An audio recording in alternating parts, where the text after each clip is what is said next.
Almost every time I release a new cinematic video on my channel, I always get asked what profile settings I use on my Sony a6500 camera.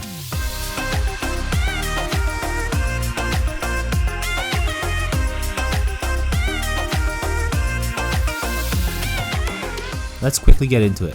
I played around and searched up what profile settings similar shooters online use as well. The following is the setting that I use to ensure that I still get that cinematic look, plus have the flexibility to edit it and post afterwards without having to deal with too many problems. First, click on Menu. Then, in the first tab, go to page 11 and scroll down to the bottom where it says Picture Profile. My go-to right now is PP8. Click on the right side of the control wheel to enter the settings. I leave a lot of the settings as is, except for a few. Under Gamma, I have played around with Cine 3, Cine 4, and S-Log 2 and 3. I've had a hard time correcting and grading the clips that I shot in S-Log 2 and 3. Although S-Log 3 has more dynamic range, I found that with the Cine 4 setting, it is a lot easier to correct and grade.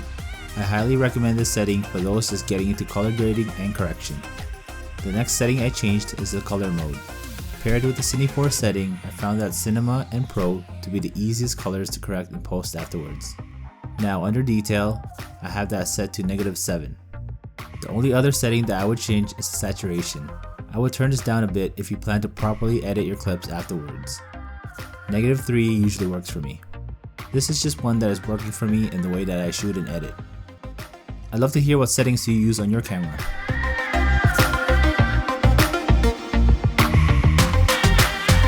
Check out this cool feature on the Sony a6500 where you can turn any lens into a zoom lens.